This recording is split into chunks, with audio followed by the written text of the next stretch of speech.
नमस्कार। प्रादेशिक समाचार के साथ मैं नूतन लकड़ा। पहले मुख्य समाचार। मुख्यमंत्री हेमंत सोरेन उत्तरी छोटानागपुर के सभी सांसदों और विधायकों के साथ कोरोना संकट से निपटने के लिए कर रहे हैं वर्चुअल बैठक। देश में कोरोना संक्रमित मरीजों के स्वस्थ होने की संख्या में इजाफा, स्वस्थ होने की दर बढ़कर 83.04% पहुंची। केंद्रीय स्वास्थ्य मंत्री डॉक्टर हर्षवर्धन आज झारखंड, बिहार, उड़ीसा समेत 9 राज्यों और केंद्र शासित प्रदेशों के स्वास्थ्य मंत्रियों के साथ करेंगे बैठक। और अंतर्राष्ट्रीय नर्स दिवस पर स्वास्थ्य मंत्री डॉक्टर हर्षवर्धन ने कोविड महामारी के दौरान नर्सों के अतिरिक्त प्रयासों और कुशलता पर धन्यवाद जताया है। कोविड मरीजों की संख्या लगातार बढ़ रही है। श्रोताओं से अपील है कि कोई भी कोताही न बरतें, सुरक्षा के सभी उपायों का पालन करें और 18 से अधिक आयु वर्ग के सभी लोग निसंकोच टीका लगाएं। 18 से 44 आयु वर्ग के लोगों का टीकाकरण 1 मई से शुरू हो गया है। 3 आसान उपायों का पालन करें और सुरक्षित रहें। मास्क पहनें, 2 गज की दूरी है जरूरी, सुरक्षित दूरी बनाए रखें, हाथ और मुंह साफ रखें। और आइए अब बढ़ते हैं समाचारों की ओर। मुख्यमंत्री हेमंत सोरेन उत्तरी छोटानागपुर प्रमंडल के सांसदों और विधायकों के साथ कोरोना से निपटने और तीसरी लहर से बचाव के लिए कार्य योजना को लेकर ऑनलाइन समीक्षा बैठक कर रहे हैं। बैठक के दौरान मुख्यमंत्री ने जनप्रतिनिधियों से ग्रामीण क्षेत्रों में विशेष ध्यान देने पर जोर दिया।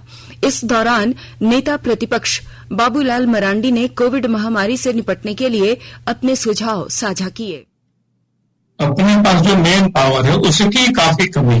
डॉक्टर्स की कमी है, टेक्नीशियन की कमी है। तो सबसे पहले तो मैं ये कहूंगा कि स्थिति पूरे राज्य की ही यही होगी। इसलिए हम कहेंगे कि इस वक्त हमें व्यापक पैमाने पर डॉक्टर हो, नर्स हो, पैरामेडिकल हो, तो ये सब हमको जो जरूरतें हैं, जो इस काम में लगाए जा सकते हैं, हमें उनको एड हॉक बेसिस पर ही सही उनको लेकिन अपॉइंट करना चाहिए। जो अभी लोग पास आउट किया है या फिर जो मेडिकल कॉलेज में फाइनल ईयर के भी जो छात्र हैं या पीजी में हैं या नर्सिंग ट्रेनिंग वगैरह में भी जो ट्रेनिंग ले रहे हैं, वैसे जो अंतिम ईयर के जो छात्र हैं, उन सारे लोगों को भी किस प्रकार से कामों में उन लोगों को जोड़ा जाए ताकि इस समय जो ये संकट है उस पर हम लोग विजय प्राप्त कर सकें।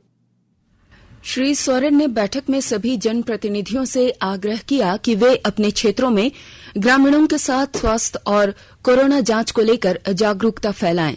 बैठक में उत्तरी छोटानागपुर प्रमंडल के सांसदों ने मुख्यमंत्री के समक्ष अपने सुझाव और विचार रखे। मुख्यमंत्री हेमंत सोरेन आज राज्य में आंशिक लॉकडाउन को बढ़ाने को लेकर आपदा प्रबंधन और स्वास्थ्य विभाग के साथ समीक्षा बैठक करेंगे। राज्य और प्रभावी स्वास्थ्य सुरक्षा सप्ताह कल समाप्त हो रहा है। आंशिक लॉकडाउन के कारण राज्य में कोरोना संक्रमण पर नियंत्रण हो सकता है। संक्रमण की चेन को तोड़ने के लिए लॉकडाउन जैसे प्रभावी उपायों पर पहल करना जरूरी है, जिससे संक्रमित को समुचित व बेहतर स्वास्थ्य सुविधाएं मिल सकें। देश में कोविड महामारी की दूसरी लहर के बीच संक्रमण मामलों में कमी दर्ज की गई है। देश में स्वस्थ होने की दर में निरंतर सुधार हो रहा है। पिछले 24 घंटों में 3,55,000 से अधिक लोग स्वस्थ हो चुके हैं। स्वास्थ्य और परिवार कल्याण मंत्रालय ने कहा कि अब कुल संक्रमित मामलों का केवल 15.86% मरीज इलाजरत हैं। देश में स्वस्थ होने की दर 83.04% पहुंच गई है। देश में पिछले 10 दिनों से प्रतिदिन औसतन 3 लाख से अधिक लोग स्वस्थ हो रहे हैं। देश में अब तक 1,93,00,000 से अधिक रोगी इस बीमारी से ठीक हो चुके हैं। मंत्रालय ने कहा है कि 24 घंटों के दौरान 4,205 लोगों की मौत हुई। अब तक देश में मरने वालों की संख्या 2,54,000 से अधिक हो गई है। इस बीच भारतीय आयुर्विज्ञान अनुसंधान परिषद ने बताया है कि देश में अब तक 30,75,00,000 से अधिक नमूनों की जांच की जा चुकी है। राज्य में कोरोना संक्रमण की दर में लगातार गिरावट दर्ज की गई है। पिछले 10 दिनों में संक्रमण की दर में 50% की गिरावट आई है। झारखंड में कोरोना के सक्रिय मामलों की संख्या घटकर 54,533 पहुंच गई है।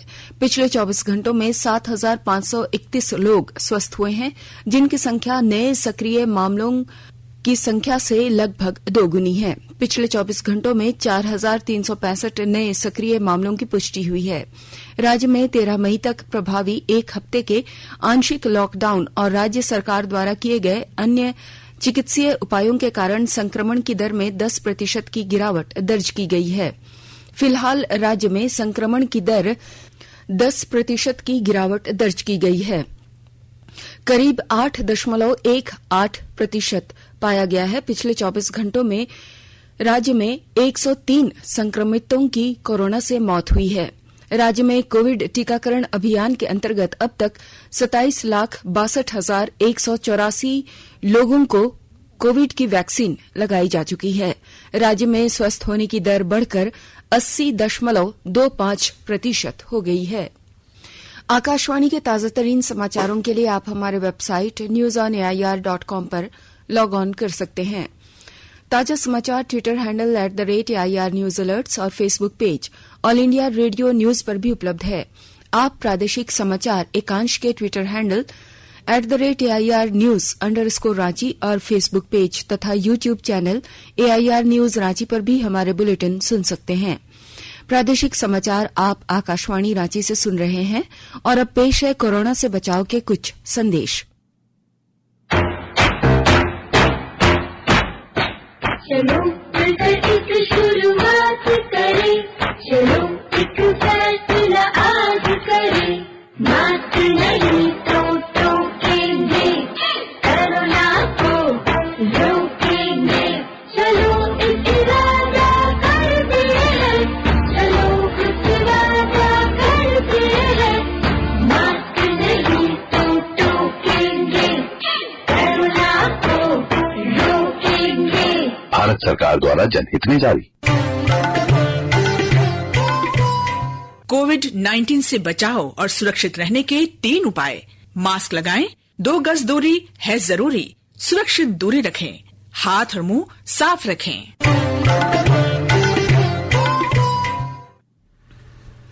केंद्रीय स्वास्थ्य मंत्री डॉक्टर हर्षवर्धन आज दोपहर 2:30 से झारखंड, बिहार, उड़ीसा समेत 9 राज्यों और केंद्र शासित प्रदेशों के स्वास्थ्य मंत्रियों के साथ बैठक करेंगे। इस बैठक में कोरोना संक्रमण से निपटने के लिए ग्रामीण क्षेत्रों में जागरूकता, टीकाकरण को लेकर लोगों के बीच भ्रम, कोरोना की जांच, इलाज और टीकाकरण को लेकर कार्य योजना पर चर्चा हो सकती है। केंद्रीय स्वास्थ्य मंत्री इन 9 राज्यों और केंद्र शासित प्रदेशों में कम होती संक्रमण दर और कोविड की तीसरी लहर से निपटने के उपायों पर बातचीत करेंगे। गुमला जिले के उपायुक्त शिशिर कुमार सिन्हा ने बताया कि जिले में पर्याप्त संख्या में ऑक्सीजन युक्त बेड उपलब्ध हैं और जिला प्रशासन जल्द ही 46 नए ऑक्सीजन युक्त बेडों की व्यवस्था करेगा। उपायुक्त ने कहा कि जिले में कोरोना संक्रमितों के उचित इलाज के लिए जिले के सभी सेवानिवृत्त चिकित्सक, नर्स और पारामेडिकल कर्मियों जो स्वेच्छा से अपनी सेवा देना चाहते हैं, वे अपना आवेदन जिला प्रशासन को दे सकते हैं। गिरिडीह जिले में कोरोना से मृत व्यक्तियों के परिजनों की मदद के लिए उनकी सूची तैयार कराई जा रही है। विस्तृत ब्यौरा दे रहे हैं हमारे गिरिडीह संवाददाता। वैश्विक महामारी कोरोना से मरे परिवारों को लाभ पहुंचाने के लिए सरकार के आदेश पर उनकी सूची तैयार करवाई जा रही है। गिरिडीह डीसी राहुल कुमार सिन्हा ने बताया कि बहुत ऐसे परिवार हैं जिनके घर का मुख्य कमाऊ व्यक्ति की मृत्यु हो गई है और उनके छोटे छोटे बच्चे हैं। वैसे लोगों को जिले में चल रही जन कल्याणकारी योजनाओं से जोड़कर मदद की जाएगी। उन्होंने बताया कि सभी वीडियो को प्राथमिकता के आधार पर इस काम को करने का आदेश दिया गया है। डीसी ने बताया कि जिले में वैक्सीनेशन का काम भी तेजी से कराया जा रहा है। रमेश प्रभाकर, आकाशवाणी समाचार, गिरिडीह। केंद्र सरकार ने राज्यों से कहा है कि वे गांवों में कोविड महामारी फैलाने से रोकने के उपाय करें। पंचायती राज मंत्रालय ने राज्यों को लिखे पत्र में इस चुनौती से निपटने और नेतृत्व प्रदान करने के लिए पंचायतों तथा ग्रामीण स्थानीय इकाइयों को सुविधाएं उपलब्ध कराने का सुझाव दिया है। मंत्रालय ने कोरोना संक्रमण की प्रवृत्ति और उससे निपटने के बारे में ग्रामीण समुदायों को जागरूक बनाने के लिए अभियान चलाने की सलाह दी है। संयुक्त राष्ट्र ने कहा है कि भारतीय अर्थव्यवस्था वर्ष 2022 में विश्व की सबसे तेज गति से विकसित होने वाली प्रमुख अर्थव्यवस्था होगी। विश्व आर्थिक स्थिति और संभावनाओं के अर्धवार्षिक अपडेट में संयुक्त राष्ट्र ने अनुमान व्यक्त किया है कि भारत की अर्थव्यवस्था वर्ष 2022 में 10.1% की वृद्धि दर से विकसित होगी। चीन की अर्थव्यवस्था की वृद्धि दर वर्ष 2021 के आकलन 8.2% से घटकर वर्ष 2022 में 5.8% रहने का अनुमान व्यक्त किया गया है। रिपोर्ट में कहा गया है कि वर्ष 2021 में भारत की आर्थिक वृद्धि दर 7.5% रहने का अनुमान है। देश में अब तक 17 करोड़ 52 लाख कोविड के टीके लगाए जा चुके हैं। स्वास्थ्य और परिवार कल्याण मंत्रालय ने बताया है कि पिछले 24 घंटों के दौरान 24,46,000 पात्र लोगों को टीका लगाया जा चुका है। देश में तीसरे चरण के टीकाकरण अभियान के लिए लोग आगे आ रहे हैं। राज्य में 14 मई से 18 से 44 आयु वर्ग के लोगों के लिए टीकाकरण अभियान का तीसरा चरण शुरू होगा। पाकुड़ जिले में कोरोना को हराने की मुहिम में अब जिला विधिक सेवा प्राधिकार भी जुट गया है। व्यवहार न्यायालय में बनाए गए वार रूम में डॉक्टर, मेडिकल कर्मी, वकील और पारा लीगल वेंटिलेटर प्रतिनियुक्त किए गए हैं, जो प्रतिदिन 12 घंटे अपनी सेवाएं दे रहे हैं। विस्तृत ब्यौरे के साथ हमारे पाकुड़ संवाददाता। शासन प्रशासन के साथ ही जिला विधिक सेवा प्राधिकार भी कोरोना को हराने एवं भगाने की मुहिम में काम कर रहा है। जिला विधिक सेवा प्राधिकार कोरोना के फैलाव को रोकने के लिए लोगों को जागरूक करने के साथ ही संक्रमितों को चिकित्सकीय परामर्श, निःशुल्क दवा एवं अस्पताल में भर्ती कराने का काम कर रहा है। प्राधिकार वार रूम के जरिए कोरोना महामारी से निपटने का काम कर रहा है। वार रूम में 2 डॉक्टर, मेडिकल कर्मी, अधिवक्ता एवं पारा लीगल वॉलंटियर प्रतिनियुक्त किए गए हैं, जो प्रतिदिन सुबह 8 बजे से शाम 8 बजे तक लोगों द्वारा दी गई सूचनाओं पर त्वरित कार्रवाई करते हुए आवश्यक सुविधाएं उन्हें उपलब्ध कराने में जुटे हुए हैं। राम प्रसाद सिन्हा, आकाशवाणी समाचार, पाकुड़।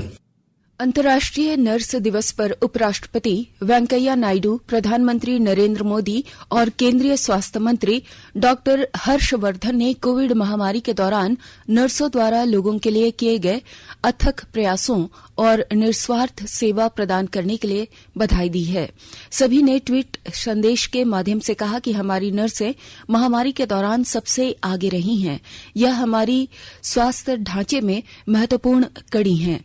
उपराष्ट्रपति और प्रधानमंत्री ने नर्सों के अमूल्य योगदान के लिए उनका आभार व्यक्त किया है।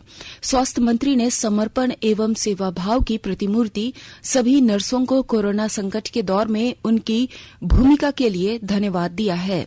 इधर मुख्यमंत्री हेमंत सोरेन ने भी सभी नर्सों को उनकी सेवा भाव और लोगों की जान बचाने के लिए आभार प्रकट किया है। राज्य में 18 साल से ज्यादा उम्र के लोगों का टीकाकरण 14 मई से शुरू होगा। इसे लेकर सारी तैयारियां पूरी कर ली गई हैं। मुख्यमंत्री ने कहा कि टीकाकरण को लेकर 30,000 लोग रजिस्ट्रेशन करा चुके हैं, जबकि इस अभियान के लिए 4 लाख के लगभग टीके उपलब्ध हैं। मुख्यमंत्री ने कहा कि ग्रामीण इलाकों में कोरोना को लेकर दवाइयों की कोई किल्लत नहीं होने दी जाएगी। सरकार आंगनबाड़ी केंद्रों को अब तक 45,000 से ज्यादा कोरोना मेडिकल किट वितरण कर चुके हैं।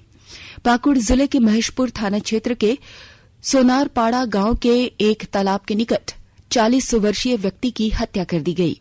इस संबंध में थाना प्रभारी ने बताया कि शव को पोस्टमार्टम के लिए भेज दिया गया है। कोरोना के बढ़ते मामलों के बीच रांची में ब्लैक फंगस का खतरा भी मंडराने लगा है। रिम्स में कल 2 मरीज मिले हैं, जो न्यू ट्रॉमा सेंटर में भर्ती हैं। मौसम विभाग ने रांची, रामगढ़, गुमला, लातेहार समेत राज्य के कई जिलों में अगले कुछ घंटों में हल्के दर्जन की मेघ गर्जन और वज्रपात के साथ हल्की बारिश का पूर्वानुमान जताया है। मौसम विभाग के अलर्ट को देखते हुए लोगों से सतर्क रहने और वज्रपात से बचने के लिए सुरक्षित स्थान पर शरण लेने, पेड़ के नीचे न रहने, बिजली के खंभों से दूर रहने और किसानों से अपने खेत नहीं जाने का आग्रह किया है। और अब अंत में मुख्य समाचार एक बार फिर। मुख्यमंत्री हेमंत सोरेन उत्तरी छोटानागपुर के सभी सांसदों और विधायकों के साथ कोरोना संकट से निपटने के लिए कर रहे हैं वर्चुअल बैठक। देश में कोरोना संक्रमित मरीजों के स्वस्थ होने की संख्या में इजाफा, स्वस्थ होने की दर बढ़कर 83.04% पहुंची।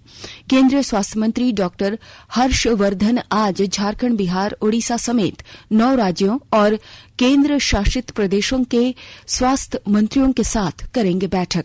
और अंतर्राष्ट्रीय नर्स दिवस पर स्वास्थ्य मंत्री डॉक्टर हर्षवर्धन ने कोविड महामारी के दौरान नर्सों के अतिरिक्त प्रयासों और कार्यकुशलता पर धन्यवाद दिया है। इसके साथ ही आकाशवाणी रांची से प्रादेशिक समाचार का ये बुलेटिन समाप्त हुआ। नमस्कार। घर में रहिए, सुरक्षित रहिए और सुनते रहिए आकाशवाणी।